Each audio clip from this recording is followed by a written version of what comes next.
So today marks 60 days of me abstaining from alcohol, no drinking, and I want to share my experience. This is not a judgmental video for people that are currently drinking or anything like that, because I've been drinking since I was like under 21, right?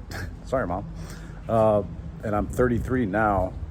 It's been a part of my life. It's one of those things that's, part of culture, and it's just normalized. It's not even considered a drug. People think it's separate from drugs, but really it is.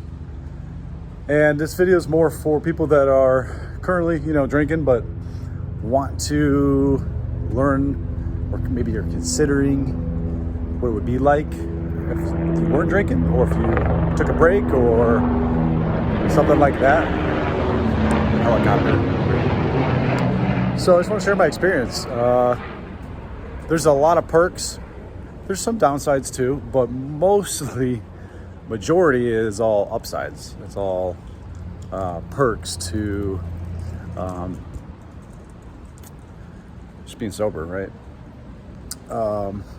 So it's been 60 days, and man, I'm sleeping good.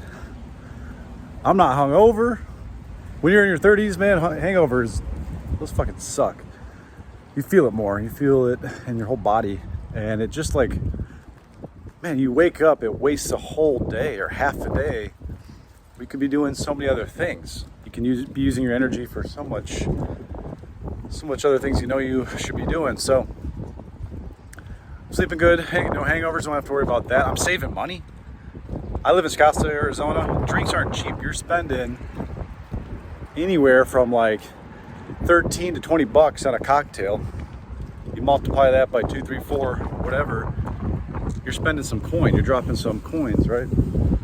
So that's been nice. I just have more mental clarity.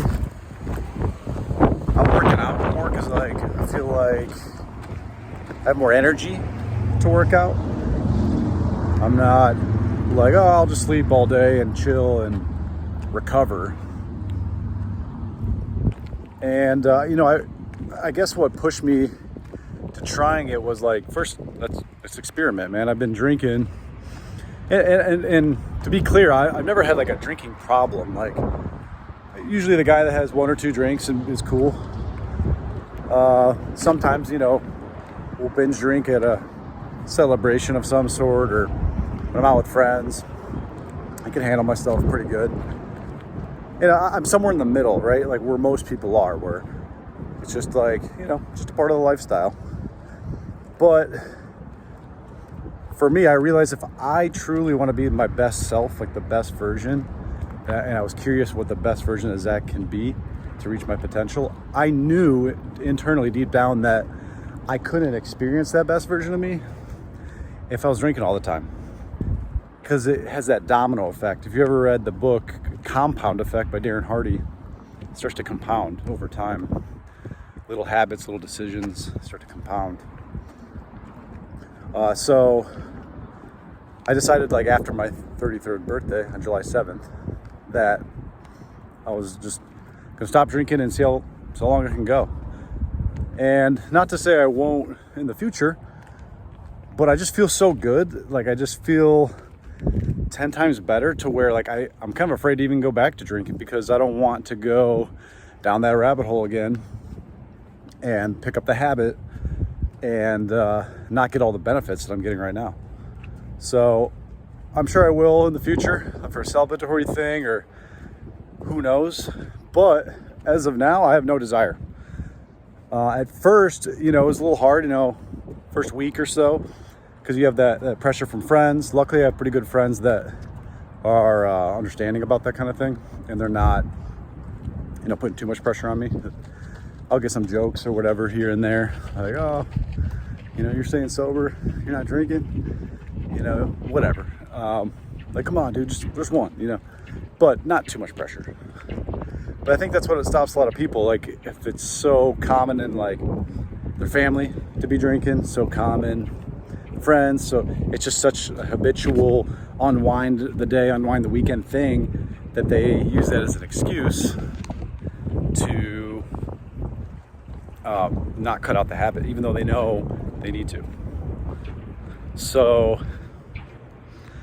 yeah, the first week or so was a little rough, but you just stay strong. You just like don't put yourself in situations where you get a lot of temptation or whatever. And I think the best part is I realized I was kind of like numbing myself and numbing emotions with alcohol.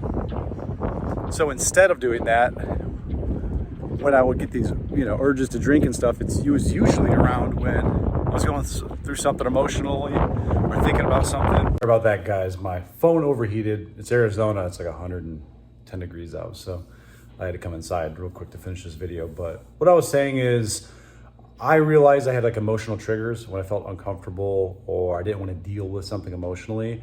My first instinct would be, let's go grab a drink. Let's go grab a beer. Let's go unwind that way. Let's go get my mind off things. And that was my coping mechanism. But now I just feel through it, the entire experience. Like I just say, you know what? No, I'm just going to sit through and feel through whatever emotion's coming up, no matter how shitty it is, and just process it, and not distract, numb, all that good stuff. So that's been a benefit that I didn't expect from abstaining. And now I'm able to be more myself, express myself more because I have been able to process, more emotions that I was in the past just numbing, right?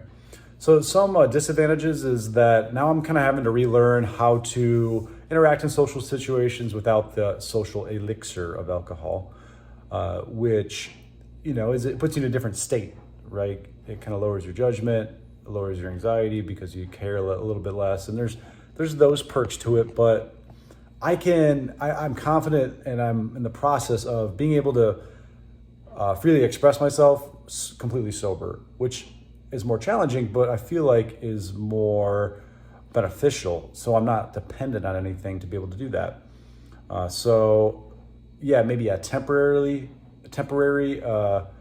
disadvantage, but in the long run, it's going to be an advantage. So I just have to kind of point out that, and that's why a lot of people drink, because it does ease situations and social situations. So that's just my experience.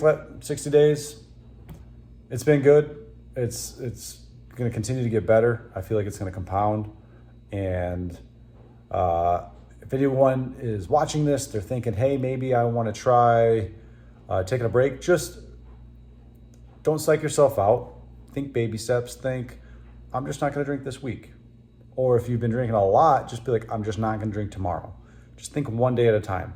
Just like, I don't know what the week's going to look like. I don't know what the month's going to look like, but I just know tomorrow I'm not going to drink. All right. So, and don't put too much pressure on yourself. Don't say, I can't drink. Say, I'm choosing not to, because there's power in choice. So I'm just choosing not to. If someone else asks you or puts pressure on you, just say, hey, I'm choosing not to today. That's all. I'm choosing not to. And if you feel it, you'll know in your heart, like, hey, maybe it's time to take a break. Then just kind of follow that, and I promise you won't regret it.